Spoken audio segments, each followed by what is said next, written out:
train 1968 to Milan Central.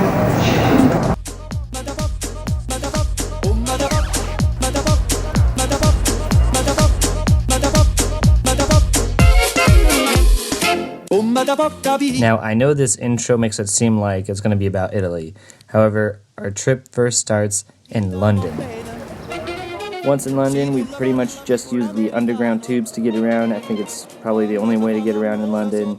And we checked out the Buckingham Palace and then Big Ben, but sadly it was under construction, so we didn't actually get to see it. I don't remember the name of everything we did in London, but here's some cool B-roll shots of what we did.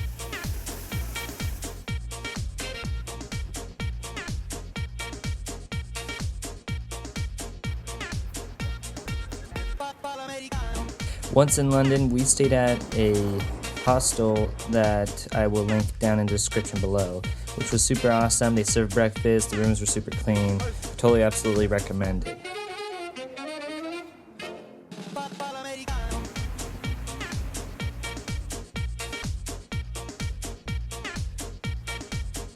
Once we were done in London, we flew out to Rome, Italy. Now, Rome was awesome. However, if you're not comfortable with a lot of people in a small town, then I wouldn't recommend it. I mean, Rome being a small town, lol, JK. Now in Rome, we also did the very stereotypical bus tour, and it was a great way to get a chance to see all the monuments there. There is a lot to do in this town.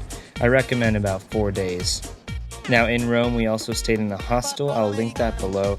I mean, it wasn't the worst one, it wasn't the best one, but it definitely did the trick, and it wasn't too expensive.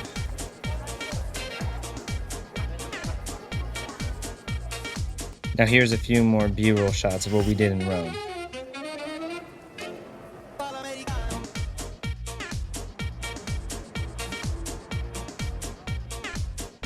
Now the train ride into Florence was an amazing one. The city side kind of turns into the countryside, and you see some beautiful shots of the Tuscany region.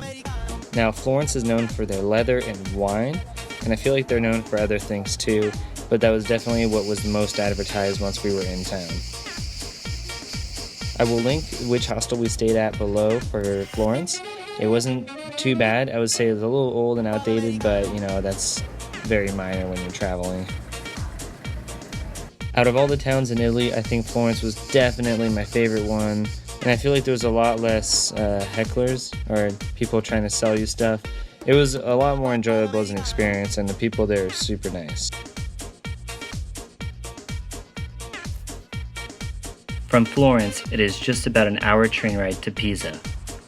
Pisa is right by the coast, and it is phenomenal, so you are guaranteed amazing seafood. I had always seen pictures of the Leaning Tower, but I'll be honest, the pictures don't do it justice. The tower appears to lean so much more in real person. And along with the tower, there's also the churches and other artwork, which you can see that they're doing quite the extensive work to maintain.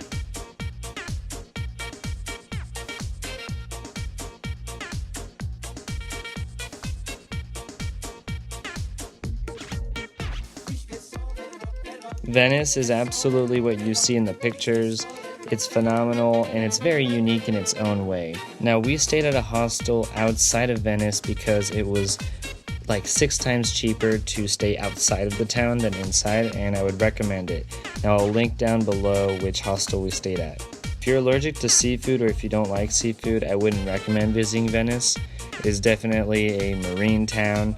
A lot of great food there, fantastic.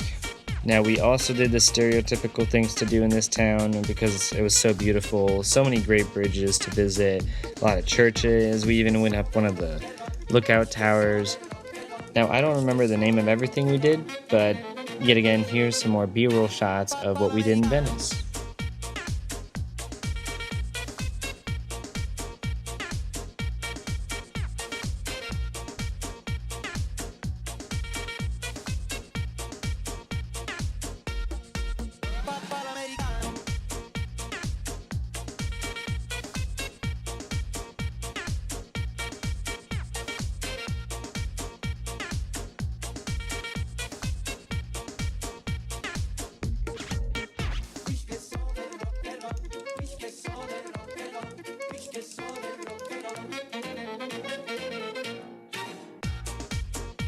Well, after 2 weeks, our trip was over and we flew back.